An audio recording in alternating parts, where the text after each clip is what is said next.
Trying something new here. We'll see how this goes. Hello, hello, hello, Starflowers. It's been a while, a long while. And forgive me. There are many things for me to say. There are many things for me to add to the constant, ongoing public conversations about knowledge and ideas and things and thought ways. Almost said food ways. It's interesting. But there's something that's been on me for a while, and I've just been putting it off, unfortunately. But it harkens back to a time in my life when I really wanted to discuss spiritual activism and how sometimes we can vacillate between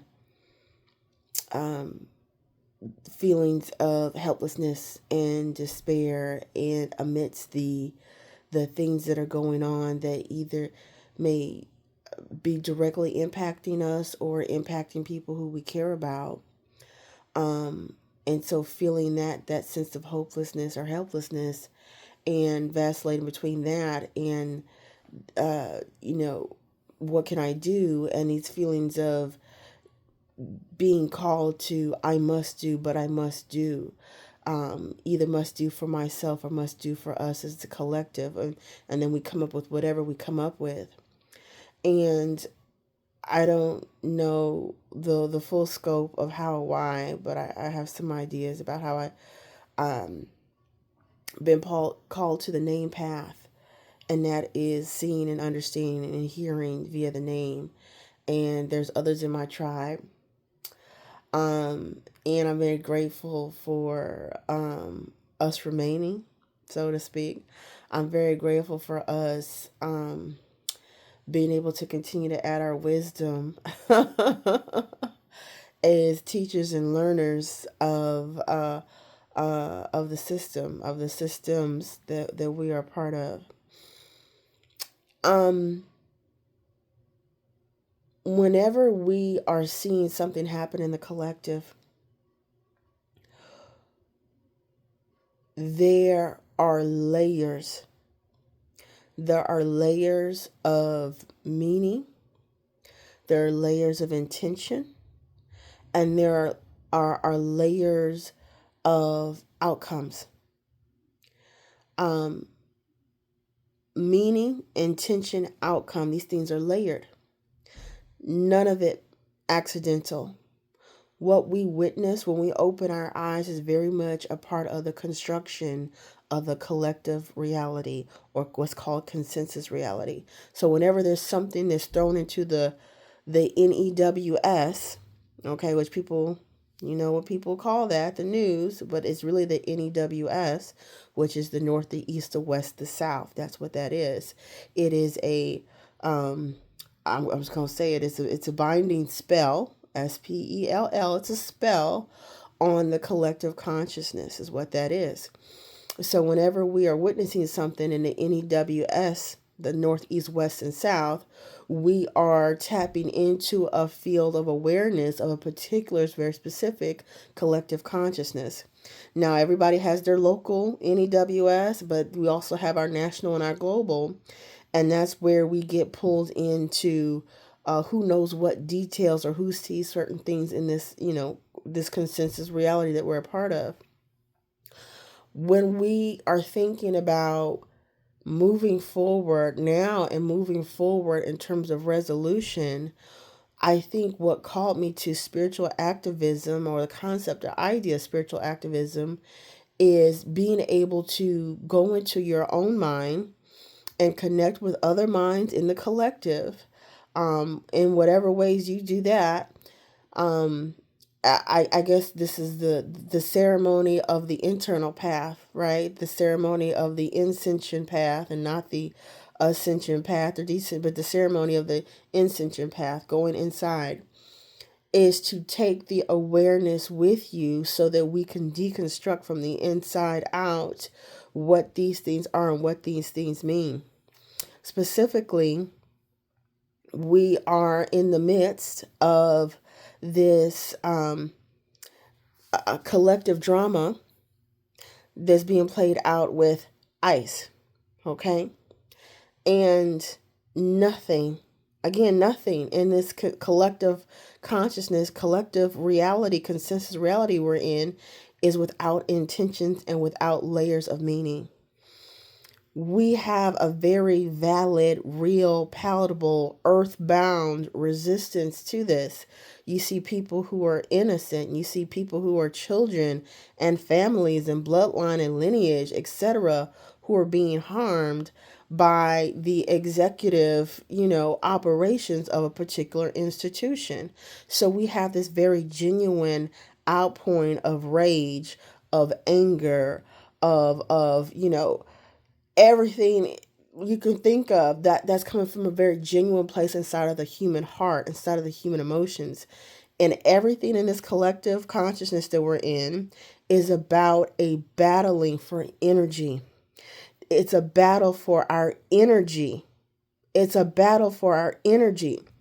And so that whatever pulls out the most powerful emotions from us and from the most sincere and most genuine place has that's the biggest part right there, because it's pulling from a great well of energy and is pulling from this great never ending space inside of us, that which is our love. We love life. We love freedom. We love being able to look out for ourselves and for one another. We love this ongoing quest we have to be able to be in a space and to not be harmed. Like it's pulling on our deepest wells of emotion, of human emotion. And that's very important. Inside of this drama, this collective drama that we're witnessing with ICE, ICE, there is this layer where, and this is happening in many things continually, as it has been for a very long time. It is the other meaning, the spellwork meaning of ICE. Go into the elemental level of ICE. What is ICE? ICE is frozen water. ICE is frozen water. This intensification of hate, collective hate that we're experiencing with ICE is translating via spellwork into an intense hate against frozen water. Whatever you know about the water, and we are made up of mostly water, right? And on an esoteric level and on a spiritual level, you know what water is. Water is the carrier of emotions. It's the carrier of memory. Water is the space where the spiritual substance, of a thing and of collectives come from. And so frozen water is as I said in one space, it's like a hard drive. Frozen water is a memory bank. It is a collective of thoughts, feelings, and emotions that have now been crystallized into one form or crystallized into one story. This is what ICE does. And whenever there is an ice age, and there's been multiple ice ages because everything here is cyclical, right? And so there's been lots of thawings and freezings that have happened here. What happens is the ice becomes like the record holder or the physical oracle, if you will, for an entire space.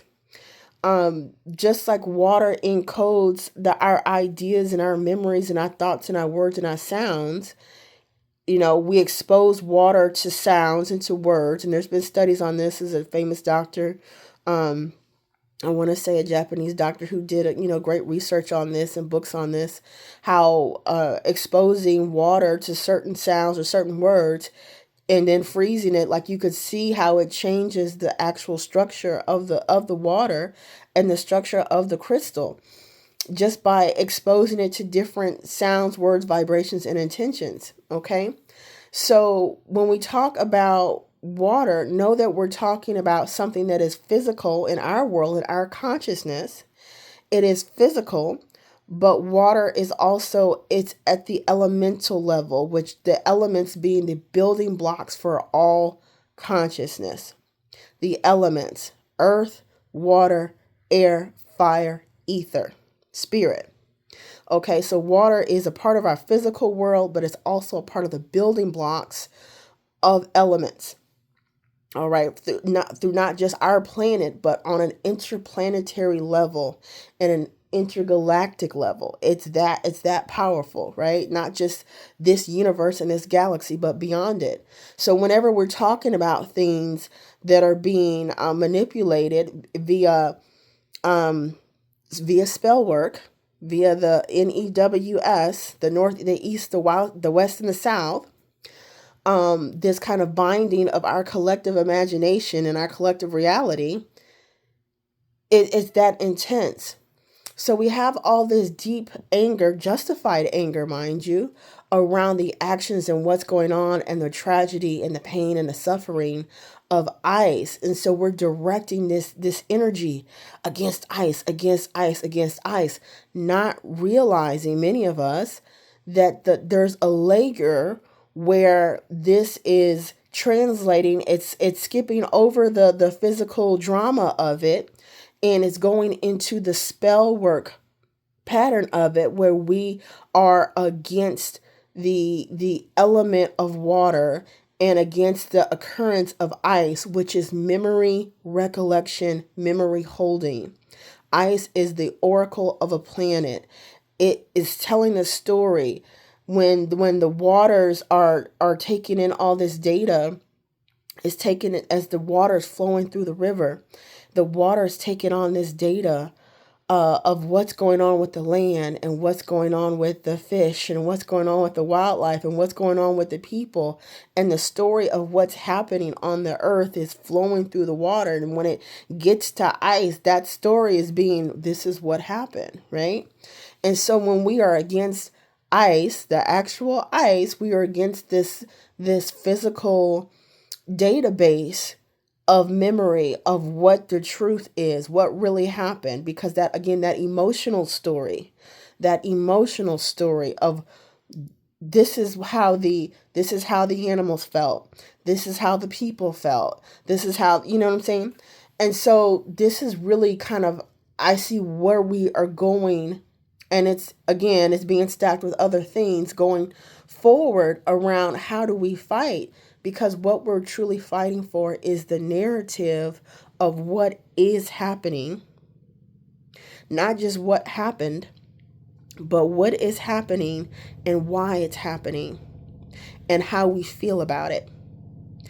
I know that we trying to, we all have to keep our groundedness in whatever ways we can and keep our sanity in whatever ways we can. And we go into the memes, we doom scroll, we do all these things. But all these things aren't necessarily telling, okay, thank you, Spirit. There is a brain entrainment happening around social media, around pulling enough of our attention and pulling enough of our energy away into, a little box, box with a black mirror on it called our phones. Which has its own symbolism. Thank you, Spirit. But while we're doing this, and as we're doing this, and we're pulled into social media, media in general, and things, and pulled into our phones, and it has our attention, it's, so to speak, harvesting some of that genuine emotional outrage we have about what is going on in the world. Like, people don't slide into dictatorships and controlling regimes and so on and so forth, and loss of their rights, their personal rights, and loss of their freedom and autonomy and resources, and you name it. Like, people don't slide into loss unless there is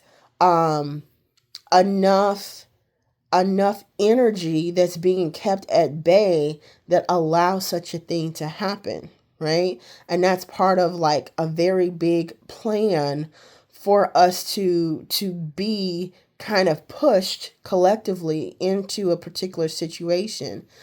So when I say spiritual activism, I mean for those of us who can, who want to, who are willing, in whatever way is important to you, going into the deeper and finer meanings and going into ceremony within yourself or within the collective mind and decoding and uncoding what you see happening and what you feel happening and sharing that in whatever way you are comfortable with, because this is what the shaping of the future is about.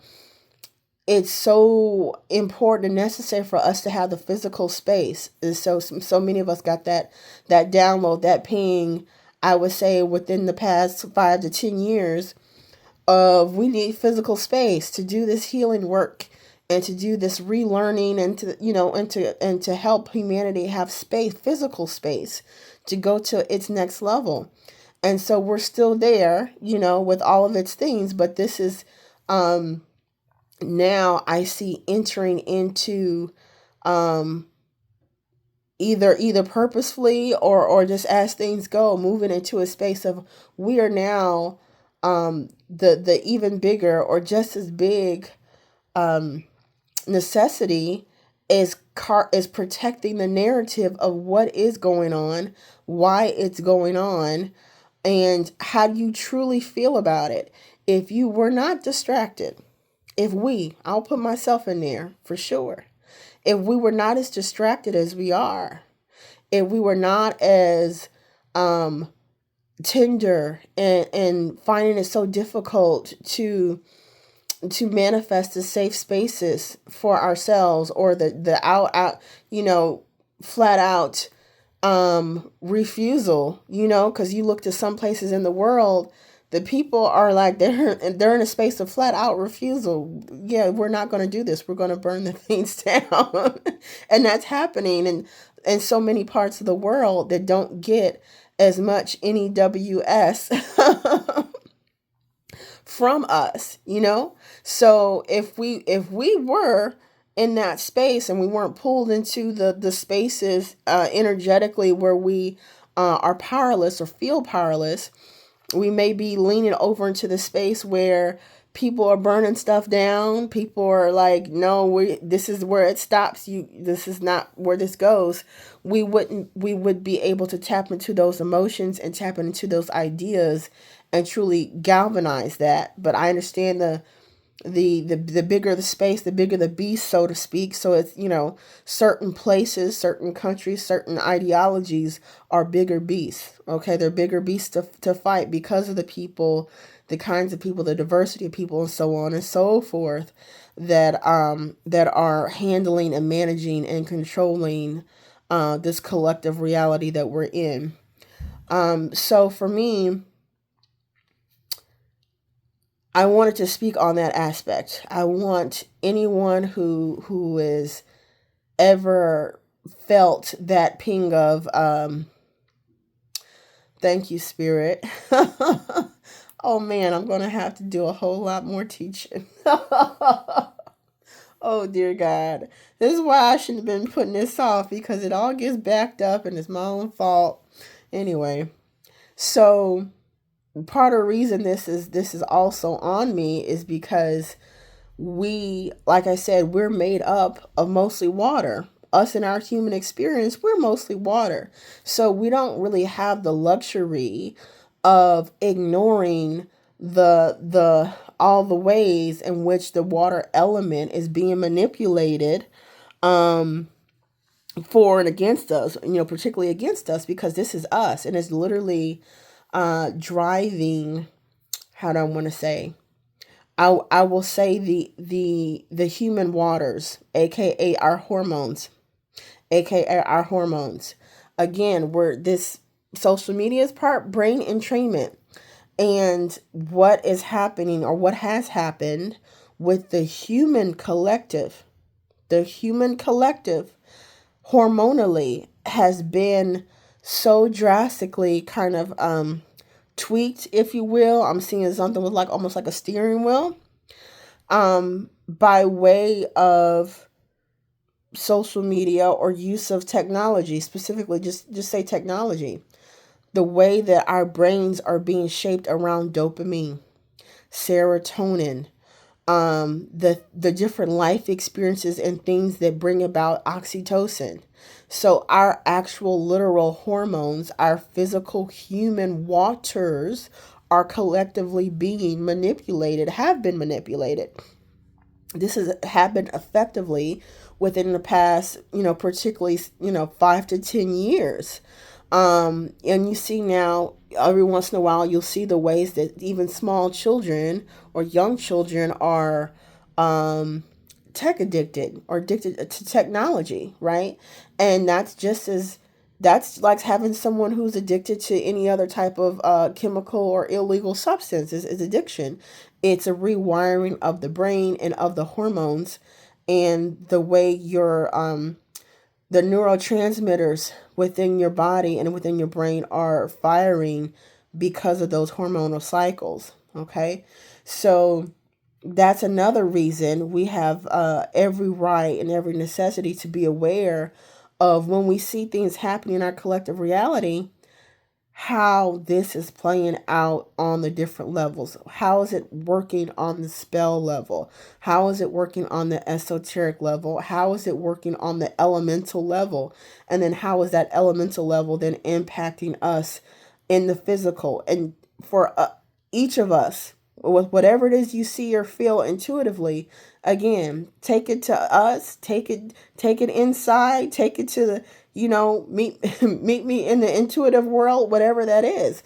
This is the real quote unquote fight, if you will, for this time, for this space, for this passing over from the Piscean age into the quote unquote Aquarian age, which again is about the water. The Piscean age, the fish and the water, the Aquarian age, the water bearer. Okay, so this is this time where what is in the water, what is in the memory, what is in the emotional recollection of the collective for humanity and beyond, how we really feel about things, what we really feel we know, and what we really feel is important.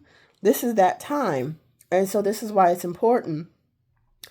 This is why when, again, to battle those feelings of helplessness and to battle the lack of awareness that we could fall into about things going on.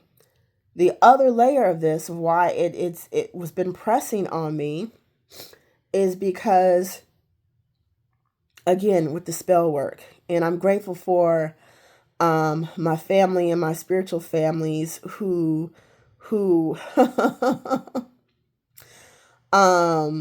thank you, Spirit. Thank you, Spirit. I appreciate it. I appreciate it. I gotta teach more often. I've had my own things because, again, we all are in it. You can't just, nobody's floating above it. You got water in you in it too. Whoever has water, right? And whoever's connected to the water in whatever ways. So, okay. Thank you, Spirit. Thank you, Spirit. But I'm grateful for my spirit families who are close to words and how they work and how they operate, and the power of sound, name calling, and vibration, and so on and so forth. I appreciate you. But again, with this fight with ice is also the, I will say, symbolic representation of the idea, the archetype, the entity, and the reality, and the energy, the energetic field that is Isis, that is the goddess Isis, right? And this is not the first time, thank you, Spirit, for the reminder. This is not the first time that the energy of goddess Isis has been directly harvested through spell work, because if you recall the things put in the NEWS some time ago around, terrorist activity and ISIS and so on and so forth. So this is not the first time, but ICE is a connection to ISIS, right? And so again, this is a space where we are energetically putting our mouth, putting our sound, putting our vibration, putting our energy against ICE and indirectly against ISIS. And if you're not familiar with who and what ISIS is, go into spirit. She will reveal herself to you and who and what she is. Long story short, whenever you think of something in this world that is in a space of injustice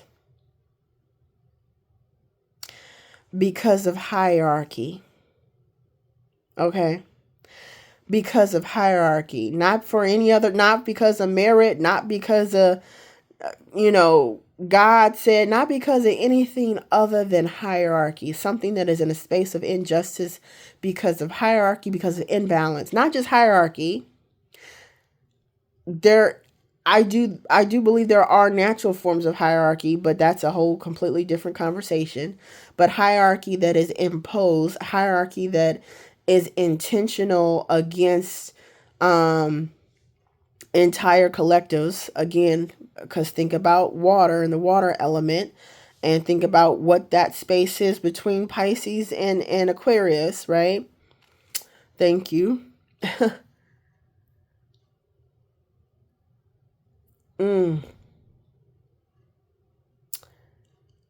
Ice, which is connected to Isis.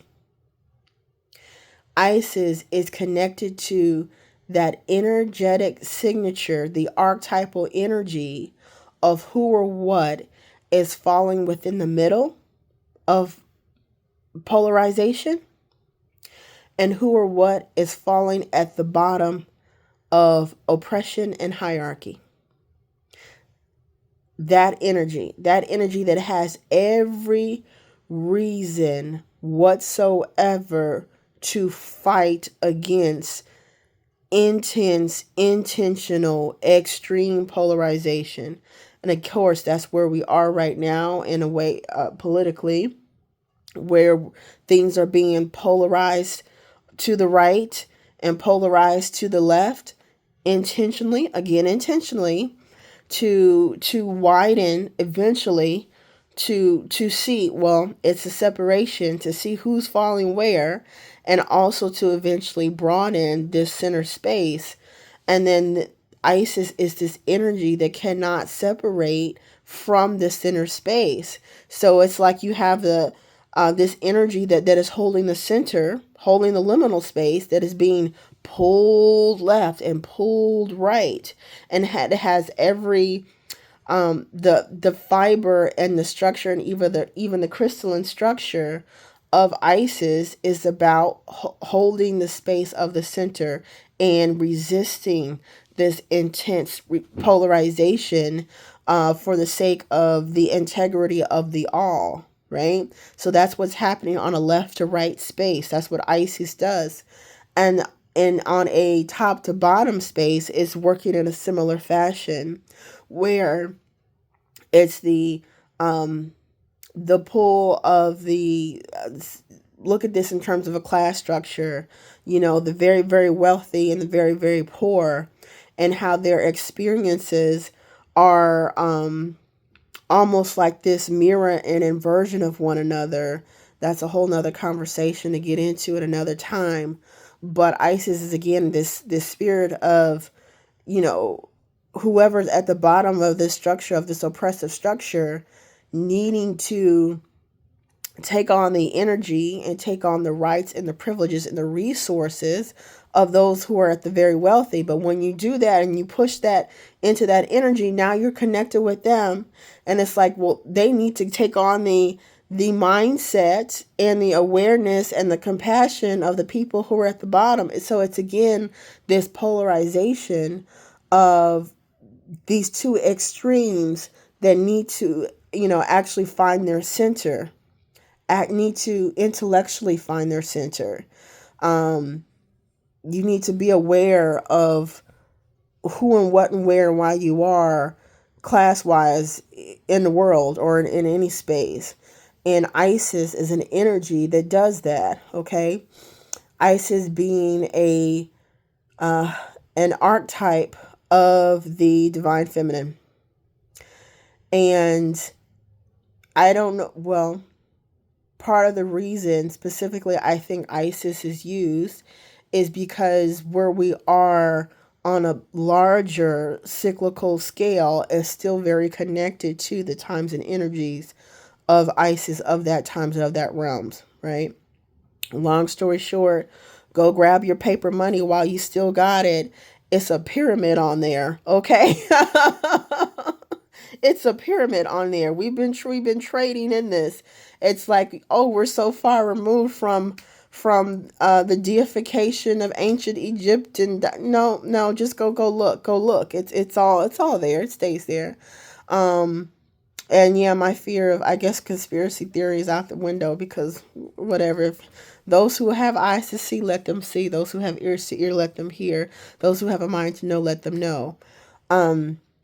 But we are still kind of, I would say, connected to this, the things of Egypt, of Egyptology. They're their own thing, but they're shrouded in like a veil of mystery, and also a veil of like primacy for a reason. That's all I'll say. But think on all of these things. Selah. Reflect on all of this. Know that this is part of what's happening. So what can we do about it? I think, again, taking the awareness. You see something, say something. Spread something. Whenever you feel that intensification of, and this is for me, okay? This is for me and for us, and I guess this is a personal request. Whenever you feel this intensely justified fear, anger, despair around what's happening and its connection to ICE, to ICE.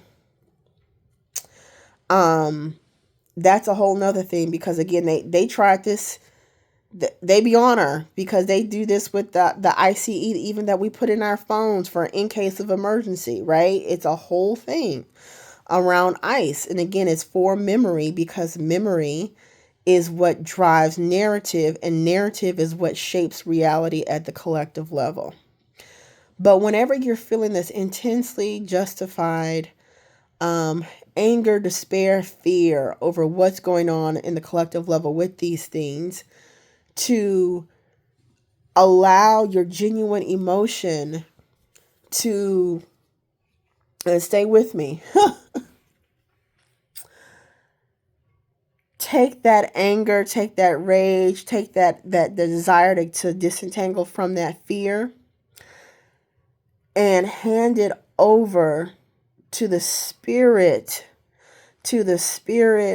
of Isis. And when I say the spirit of Isis, I'm saying the spirit of that which is the harmonizer of all things, that comes to harmonize, that comes to hold the space in the middle, and to successfully, intellectually, and spiritually create the balance. Thank you. From the far left to the far right, and the far right to the far left, from the highest to the lowest, and from the lowest to the highest. This is why these things around ISIS/ICE is connected to the NEWS, the north, the east, the west, to south, right? This is why. This is because this is the space that she's in.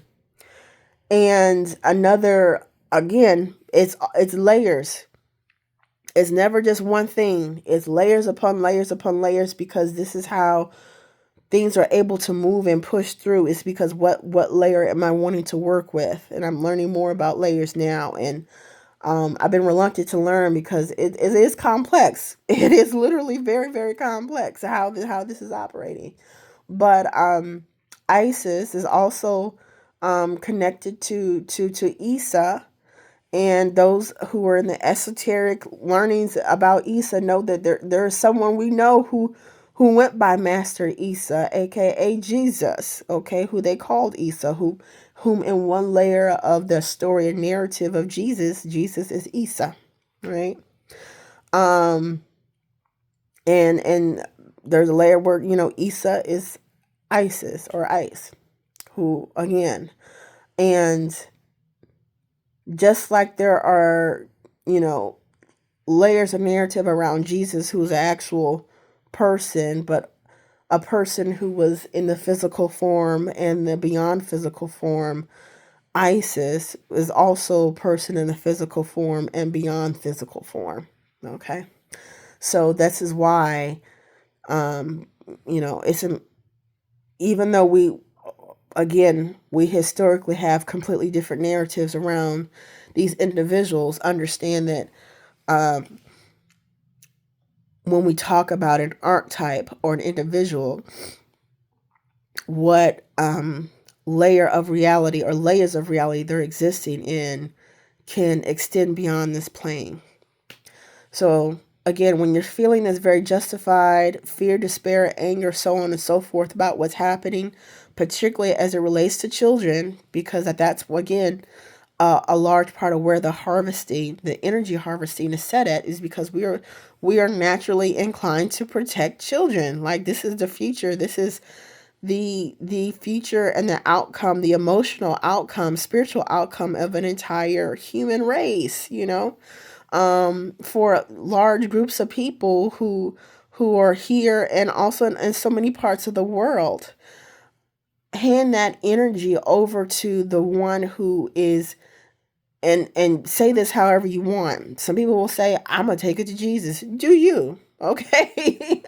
I'm not here to tell you, but I'm here to allow myself to open up and to not have the blockages I have around sharing this information for myself and for others. I'll consider this my, I have to say it because I have to say it. But hand it over to the energy that take this rage, take the alchemization of this fear, take this feeling of what we're going to do, and take it to, this is a space of resolution. And I'm getting out scientific resolution because if I remember correctly, this is what, she is a scientist.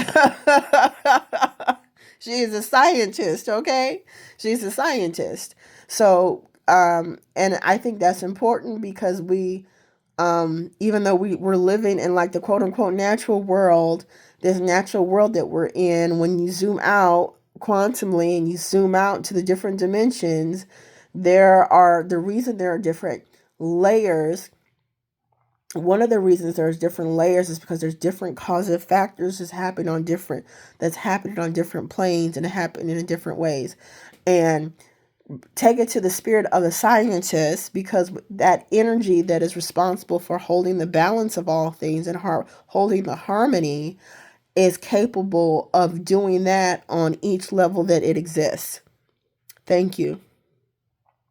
Thank you. So on each level that it exists, it is capable of doing that work that we're trying to do here. We're trying to stay above the being deeply polarized and, finding ourselves hateful from this person to that person, or finding ourselves wanting to, I'm in favor of these people versus these people. And, basically we're all in that Spider-Man meme, pointing fingers at one another at this point, because this is where things are. This is like a very intentional thing to rattle us emotionally, because it's trying to, we are at what's called the time of revolution, right? We know this. and other people, astrologers have already discussed the way that the planets have aligned in previous revolution times, and how we're lining up in it. It's that time. It's like, okay, it's that time again. It's that time again. But how we get there, what it looks like, who it helps and who it doesn't help, all these things, we are a part of it. We are a part of it. It's important that you don't allow yourself to numb out, zone out, get distracted out, lose your compassion, lose your humanity, lose your some saying the fervor you have for the planet Earth, right? She our mother. She our mother, because we get to have this experience, this physical experience, because of the physical reality that is the belly of the earth that pushed us out, that gives us the opportunity to have this whole experience. We are having a earth experience, all right? And so it's like earth is like, it's the consciousness that preceded our earthly consciousness, right? And so it's that mother. It's that mother experience. It's that mother energy of the thing that is formed that precedes a thing. Yes, we are other. Many of us may identify as star seeds or identify as angelics, okay, or star seeds. And all these things in the cosmos are constantly having conversations with the earth. Yes, but the conversation is being had on earth.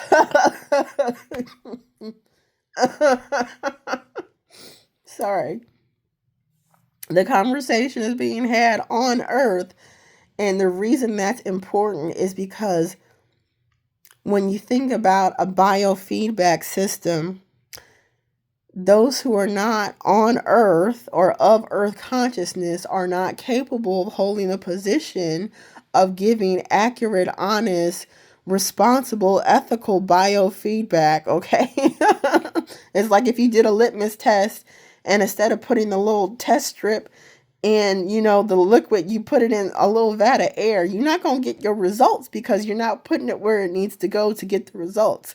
And so it's important that we keep this, so as we are going and evolving into our next stage, it's super important for us to maintain that balance between spiritual evolution and technological evolution.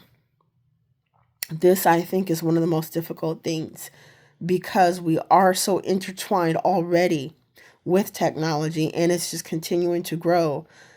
And technology is supposed to be here to help, to assist, to connect us, to support us, but not to be a stand-in for our connection to the natural world and our connection with one another, right? And the isolation that we feel has definitely been,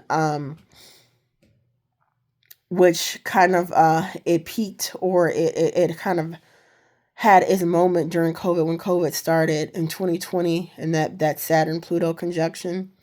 But this isolation was kind of this moment to wedge us into this space where we start to feel comfortable with the presence of technology over the presence of one another in genuine emotional, spiritual attachment. Prior to COVID, it was a completely different thing. We were on a completely different wave. I don't know if you can remember back that long, but if you remember from, and particularly as things go to collectively being in tune with one another, from the the protests and the Black Lives Matter in 2014, from 2014 to 2017, where we were, and then where we were even, some years after that, 2018, 2019, pre-COVID, where coming together physically with others and attuning ourselves, attuning our consciousness and our vibration to other people on a physical level and on a social level was very prevalent and strong, whereas we're still there with attuning to one another's, but it's through this very easily manipulable medium mediums that are digital, which is different. It's not it's not the same necessarily to feel intuitively, I think, the vibration and the energy of fields of people through the medium that is digital.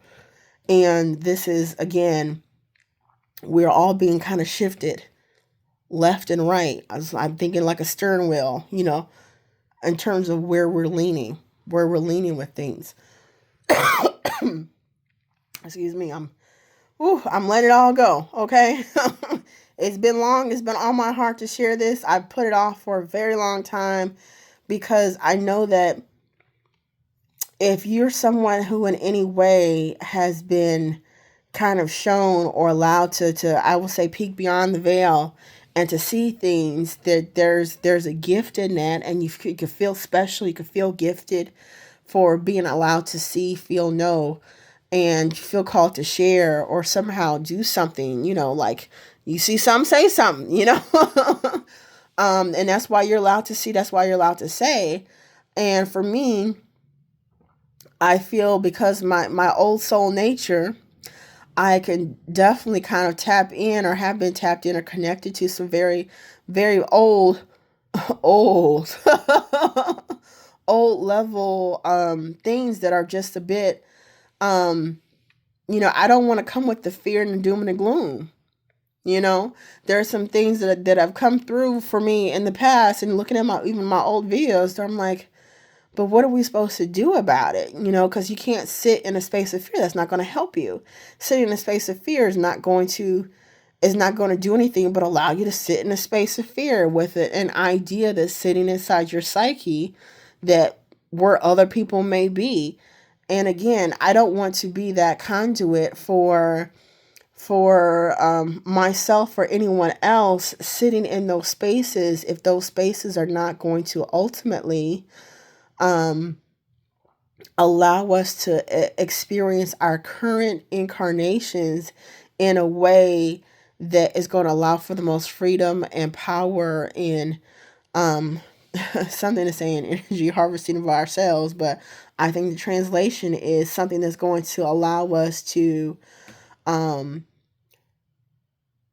like pivot and position ourselves to have a collective narrative that pushes us forward as opposed to narratives that pull us backward. That's been a big thing for me.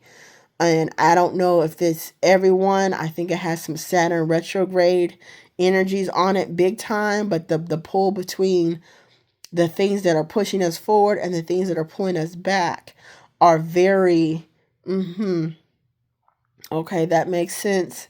And I've learned, and I keep learning a few ways in the way that Saturn and the moon are connected. And of course, the moon connected with the waters, with, our oceans and with our emotions. So that makes sense why there's this big fight. And this is long now, so I don't know what I'll do with this, but I'll have to talk in another time about how we can easily be pulled into, I will say, time loops, and I will say ideation traps, things that are meant to trap our ideas or trap our imagination. And imagination is life. Whenever, I'm living physically, I'm having a physical experience within the US, within the Bible Belt. And so you can't really breathe without breathing in the spiritual flavor that is Jesus. And because that is spiritually the predominant, most potent, predominant energy of this particular physical space that I'm in, right? And the thing about Jesus is that it has all these infinite iterations in story and experiences of how people connect with that energy and connect with the name and connect with the archetype or the avatar, connect with the actual spiritual, literal spiritual embodiment, and what people are connecting to is so varied. It's something that it splinters off into these infinite spaces. However, for better or for worse. But for me personally, whenever I touch that space, which again, I'm physically living in that space, in some ways, I am grateful for the opportunity to pull into, for me, what is Christ consciousness and what that means and what embodiment of Christ consciousness is and can be. Is and can be. And it is the spirit of infinite creativity. Infinite creativity. If the world is what we know it to be based off of whatever laws, whatever rules, whatever knowledge, whatever information, whatever memory, whatever emotions, if this is what the world is, infinite creativity is the only thing we have to drive us into better stories, deeper stories, more progressive stories. Nobody wants to keep coming to the earth for the same old stories over and over and over again because of lack of imagination or because of fear of what's on the other side of these old stories. And I do understand archetypes. I do understand archetypal energies that start on the causative level and start on the level of coding and things that have a precedent that are far, far out in terms of, we think in terms of years and lifetimes. And when you zoom out of our human consciousness, time is so different. And that's why cycles are so different. Everything is seen at a bigger and larger scale. So it's not 10 years, 20 years, a century, it's millennia. Because you're talking about the formation of actual stars and planets and species. And it does take that long. And it's very difficult to, I guess, negotiate our human view, which again is our job. We chose the human experience to be little biofeedback machines. So we here to have this is what we're here to do. Go there and feel it as a human, because you're feeling it and experiencing it as the human is then pushing the data back to the larger mind of God, right? And we are co-creators in this. So it's and this is how you see things intellectually and socially kind of rise and fall in terms of what becomes popular that people are speaking about and talking about on the collective level, is because we are having ongoing constant conversations about what is, what isn't, and why, and the impact. I was thinking earlier today about how one of the reasons the Piscean age is so centered in religion and text, and the Aquarian age is about this inspired word of God coming through all of us, or being capable of coming through the individual. The individual taps into a frequency of knowing and ideas and beliefs and energy, and they become inspired through some channel or another in order to share that with the collective. Is that text can become I don't want to say, they're coded within a specific date and time. When you go and you read the Torah, or you read the Bible, you read the Quran, you read the Dead Sea Scrolls, you read any of the, Tibetan books, any of these books are inspired by these higher minds and these higher collectives, but they're inspired they're inspired for the human experience via a code that is coded for space-time and for location and for space-time. And so there are things and themes that may be universal that are happening again at all these levels and at the causative level that still apply, that continue to apply. But in terms of the feedback on the human level, it's specific to space-time. So what was said at whatever time, BC or AD, that's specific for it, and how it how it resonates or how it expresses itself now may be different because of all the the waters, the human emotions that have happened, and the narratives and the stories that have happened from that time that particular text was written. And now you can go back 50 years and read things and you're saying, yeah, we're not on that wave. We are literally not on that wave. Earth, she continues, and beyond Earth, things continue on. And so something can be at a particular wave within space-time, and then as we move on and we're experiencing years, or we're experiencing space-time, time-space, however you want to say it. Now we are on a completely different wave. We have different missions, and we have different goals, and we have different things that we collectively come here to try out. And to kind of throw into the let's see how this works. So I say all that to say, it can feel very humbling on one end to know that we obviously don't have all the answers. And yes, it is a process. And this biofeedback as co-creators of what it means to be human, and what it means to be on Earth, and what that means. So it's humbling to know that we don't have the bigger cycles. And the times when I've reached the bigger cycles, or the ideas around the bigger cycles, ooh-wee. Friends, let me tell you. Yeah, that's interesting. The times where I've touched in my mind the ideas and the consciousness that speaks to the bigger cycles.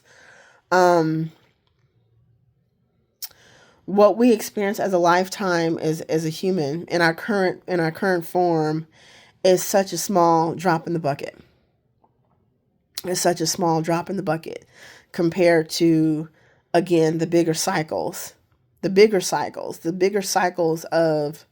the earth tilt and the earth wobble, and the bigger cycle of the of the floods and the freezing and the thawing, and how these things go on, and they happen repeatedly, and the epochs, literally. So it's hard for me to accept that this thing called evolution could possibly just be that slow and low, because when you're experiencing it through the human lens, it literally what we're really fighting is being completely removed from memory. Because being completely removed from memory will, I think, completely lead to a stall in evolution, lead to a space of de-evolution, which happens. Things come into being and then go out of being, or lead to us having a completely, I would say, compressed, oppressive, less diverse, and therefore less creative and less potentially potent version of the human experience. So the idea of these huge cycles, it can be very, very humbling, because it may be that it's just that low and slow, and these bigger structures are kind of creeping along, because it's okay, thank you, Spirit. It's asking the lowest among us to reach the highest among us. And if you can imagine us as a totality, how completely long that takes to allow a consciousness of an entire species to have the lowest, whatever vibrational range that is, to eventually reach the highest. Now, of course, there are things in place that can either help that along or can hold it. And that's the real work. That's the real work. Are you here to help the lowest be with the highest? And are you here to do that work? Because that's what it is. And when I say the lowest, I mean the lowest in vibration when it comes to all of the elements. So physically, emotionally, intellectually, spiritually. Yeah. So these big, huge cycles, it's very humbling to think on these big, huge cycles. And it's also simultaneously making me very aware of why the freedom fighter and the bodhisattva is an archetype in itself, because without carrying that urgency of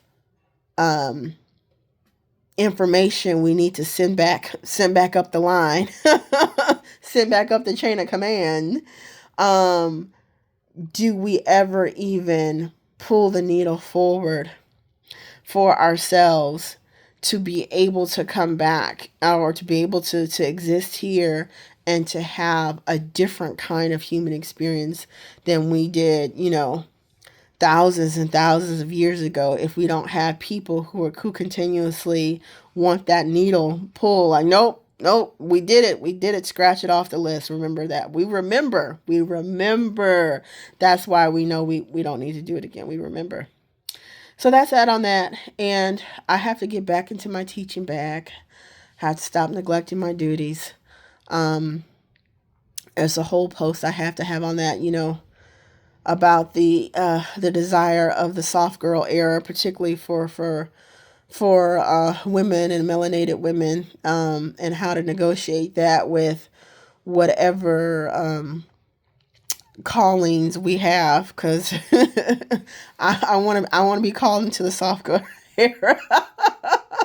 I want to be called into the soft girl era and not spiritual oracle lady woman sometimes.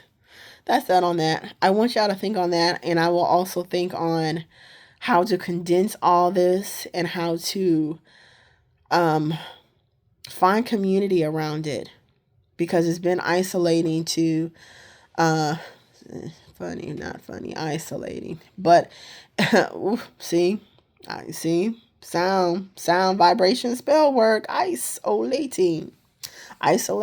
The other thing we are fighting daily is fighting isolation. Nothing by accident. It's been interesting to kind of see these things unfold within my mind, my understanding, and to come up with myself what my own strategy is going to be. And I so believe and know in the power of collective that, not to disempower myself, but I know that is where things move. That is where things move. And I know that there's a somatic journey that is on the horizon for myself and for the collective. And that's kind of like I feel like I'm at the precipice of the adventure of a lifetime. I'm excited. I'm excited, and also parts of me are terrified, because I know that there's a reason somatics specifically are kind of pouring up through us. It's because of the intense, oh geez, come on, spirit. It's because of the intense distortion around energy fields, the intellect, the mind. This is all the shadow part of the Aquarius age that we're kind of getting a taste of. Those of us who are a little bit ahead of time, get to kind of try it out before everyone else. The intense distortion and distraction and diffusion and confusion that can happen in the mental plane and in a mental space, all that happens in air, you have to think of its opposite. It cannot happen in the body. The body you ain't got nowhere to go, but the limits of your skin is the limits of your skin, okay? And Saturn rules the skin. It's the limitation of you, your skin. Everything in there is you. Everything outside of there, not you, okay?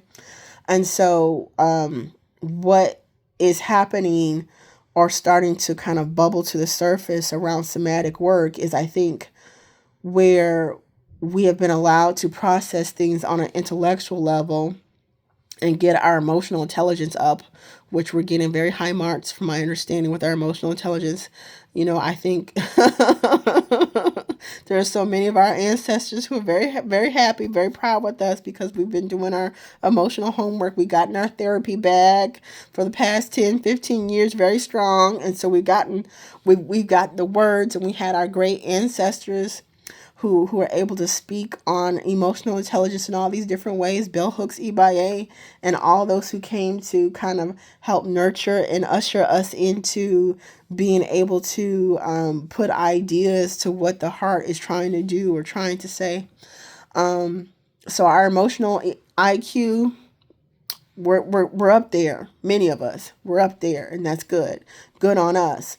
But where we have not been able to break free and move in that intellectualizing of the emotions, can get pressed down and compacted into the body. So much on that. And so I think somatics is going to do a lot because when it's in the body, it ain't got nowhere to go. You're going to have to deal with it on a somatic level because that's where it is. That's where it is. That's where it's living at. So, talk what you want. Don't talk what you want. It don't matter because now your body has to do something, and the spirit of the will and the spirit of the body has to have a conversation with what's going on. Again, on the individual level, and I believe on a collective level as well. But that's that on that. And yeah, let's hope we can keep ourselves and one another lifted. Excuse my congestion. I'm holding myself accountable for maybe not getting so congested with my thoughts, feelings, ideas, and scenes, and to be a better steward of the gifts, and and to hold myself accountable, but also to hold myself in a space of grace and to find that balance, to make sure I'm being in alignment with my highest mind and my highest heart. I'm definitely a heart guardian because I'm not here to tell you nothing wrong. I'm not here to put you in a fear, and I'm not here to put you in a hurt. That ain't me, because I know we got enough of that already. And so I'm trying to be someone who holds people in a space where I can hold you in a safe space where you feel your empowerment, because I know what that means for me. And so I know that as I connect with others, I need to connect with others in an empowered space and not a disempowered space for us, for me, and for us. That's that on that. We'll be getting into this. I'll get into it. I'll break this up however I need to break it up. Social media. You would think I wouldn't have a whole degree in media and whatnot.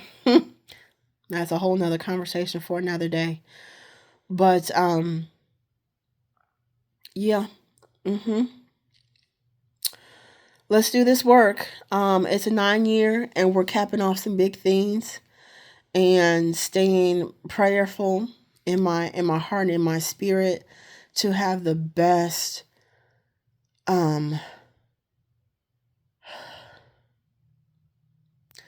most connected to God and most connected to true with a capital T, resolution of everything that has come to manifest in the mind, heart, body narratives over the past 9 years. I've had some big, powerful stories in my life over the past 9 years. Huge stories. Ooh. And I'll say magnanimous, like deeply loving, deeply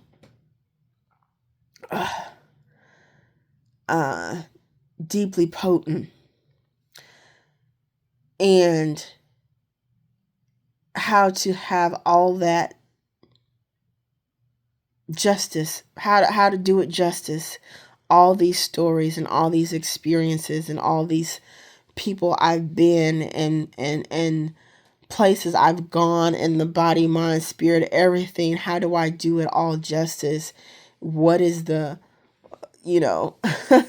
how do I end this particular chapter of my life? What does it look, feel like? All these things, I gotta sit in a creative space.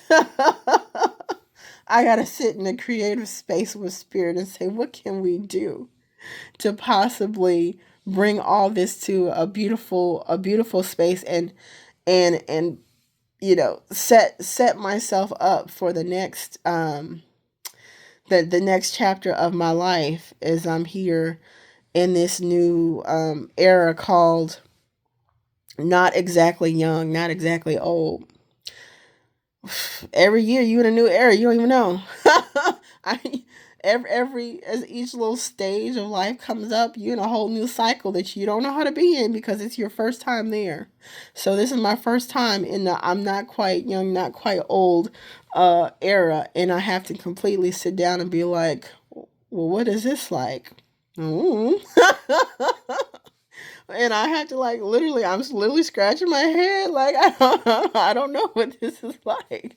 I have to make it up and make it good and make it worthwhile and flow hopefully with other energies that either have it better figured out than I do or that I can build and grow my creativity around what this era is. But that's all. That's enough. Until next time. I love you. I love you because you are I. I am you. We are we. We are doing this thing called life together. And we are here to find that joy and to find that purpose and to find the balance between the joy and the purpose. And I'm glad we could do that. I love y'all. Bye, Starfleet.